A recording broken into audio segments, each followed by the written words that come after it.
خلفائے راشدین، عام طور پر تو ہم کہتے ہیں حضرت ابو بکر، حضرت عمر، حضرت عثمان، حضرت علی. میں نے اپنی ذاتی رائے، حقیر سی رائے عرض کی ہے، اس میں حضرت حسن کا دور بھی شامل ہونا چاہیے 6 مہینے کا. تب وہ 30 برس پورے ہوتے ہیں جو حدیث میں آیا ہے کہ خلافت جو ہے وہ 30 برس رہے گی، اس کے بعد ملوکیت شروع ہو جائے گی.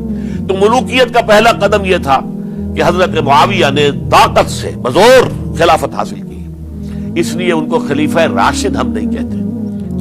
البتہ جب 10 برس گزر گئے حضرت معاویہ کے دور حکومت کو، اب میں یہاں لفظ خلافت کی بجائے دور حکومت استعمال کر رہا ہوں، جو کہ خلافت راشدہ سے ذرا اس کا فرق واضح ہو جائے، اور یزید کی ولی عہدی کا اعلان کر دیا. یہ بالکل مڈل ہے حضرت امیر معاویہ کے دور خلافت کا درمیان.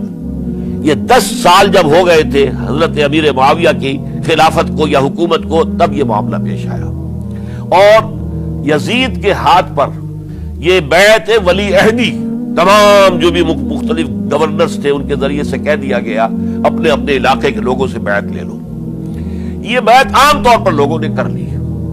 البتہ 5 شخصیتیں جو بہت نمایاں تھیں انہوں نے اس بیعت سے انکار کیا. ان میں کون تھے ذرا نوٹ کیجئے.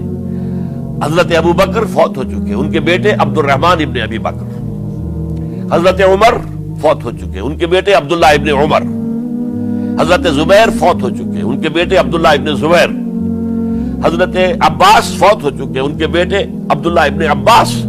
حضرت علی شہید ہو چکے، ان کے بیٹے حسین ابن علی رضی اللہ تعالی عنہم اجمعین. یہ 5 جو امت کے بہت بڑے 5 افراد کے گویا کے وہ چشم و چراغ تھے ان گھرانوں کے، انہوں نے انکار کیا. اور ان میں خاص طور پر عبد الرحمن ابن ابی بکر نے یہ جملہ کہا کہ تم چاہتے ہو کہ قیصر و کسریٰ کی سنت پر عمل کرو کہ باپ کے بعد بیٹا حاکم بن جائے. یعنی ایک قدم تو خلافت کا نظام پہلے ہی نیچے اتر چکا. مشاورت سے تو حضرت امیر معاویہ کا بھی جو نسب ہوا ہے وہ مشاورت سے نہیں ہوا. ایک درجے میں وہ جو اللہ تعالیٰ کے رسول نے عمارت بنائی تھی شاندار، اس خلافت کا جو سیاسی نظام تھا، اس میں ایک تو کڑی آ چکی زوال کی کہ ایک شخص نے طاقت کے ذریعے سے خلافت حاصل کر لی. اب اس کی اگلی کڑی لانا چاہتے ہو کہ قیصر و کسریٰ کے طریقے سے خاندان کے اندر، ایک قبیلے کے اندر یہ خلافت جو ہے یا حکومت جو ہے نسل بعد نسل، باپ کے بعد بیٹا اور بیٹے کے بعد پوتا، اس کو ہم کبھی گوارا نہیں کریں گے.